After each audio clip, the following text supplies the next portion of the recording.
Craig's patient this morning is 79-year-old retired security guard John. 6 weeks ago, he had an accident in the street on the way to his favourite pub. I was going out to the pub and it was only 10 to 6 at night and I tripped over this curb and I fell flat on my face.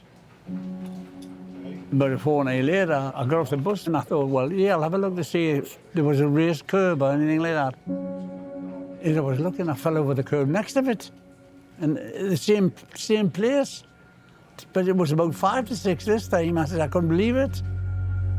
After his fall, John's daughter took him to hospital, where scans revealed a more serious issue.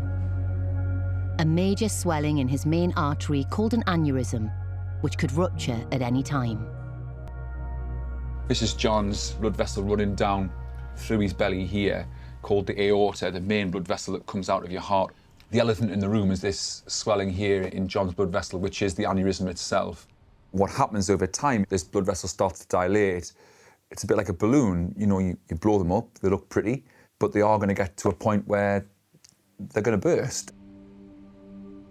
The surgery will involve diverting blood through John's aneurysm using waterproof mesh tubes called stents. This is introduced into the groin, advanced up under X-ray guidance until it's in place. And as we pull back on this, and you can see the grafts start to open up inside the patient until it's fully deployed and the delivery device comes out and the stent graft is left behind. Ian, are we okay to start? Yes. Craig begins the complex keyhole surgery to insert stents into John's arteries. We're trying to make as small a hole in his artery as possible.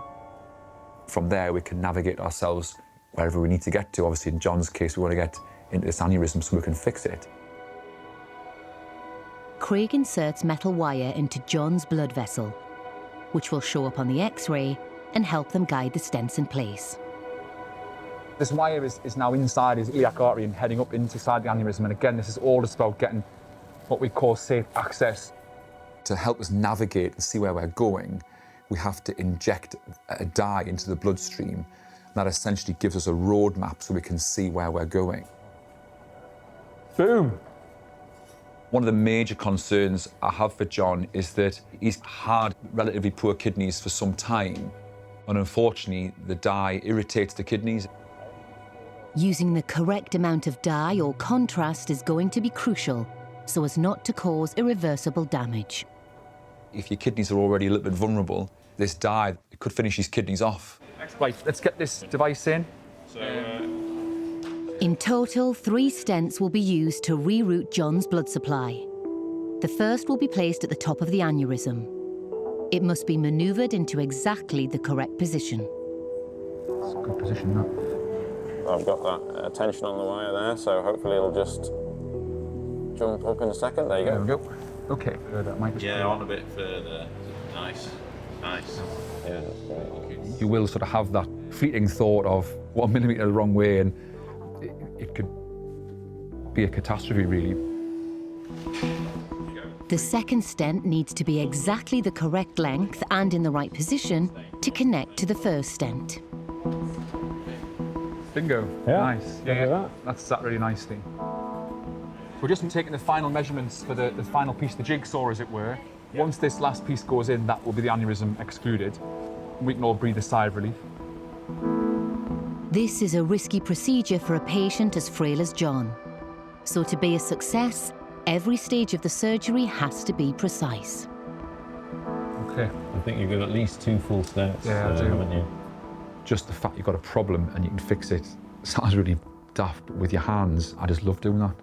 Guys, can we open a moulding balloon? With all 3 stents in place, Craig has to seal the joints between them using balloons. We'll send up a very soft balloon, it's called a moulding balloon, into all the areas where the stent graft has been built and you've got like a connection or an overlap.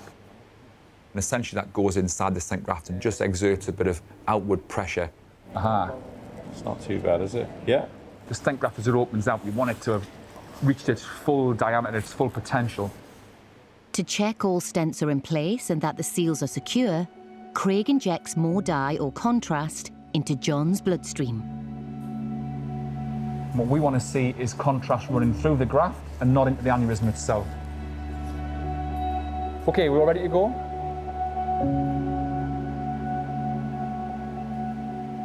It's all landed exactly where I wanted it. Yeah, no, you're right up to that renal. See the before picture with the aneurysm all filling. Sorted. The after picture with the contrast just running down these grafts into both legs. The point where you do your final run and you can see that your aneurysm is excluded and your stent graft is sitting nicely. Yeah, it's good. We're finished. You can see things have gone to plan. That's a really nice moment. I think it's gone well. It's all sat nicely and the graft is in a good place. So if you consider an aneurysm repair through a hole that's half the size of my fingernail, happy days.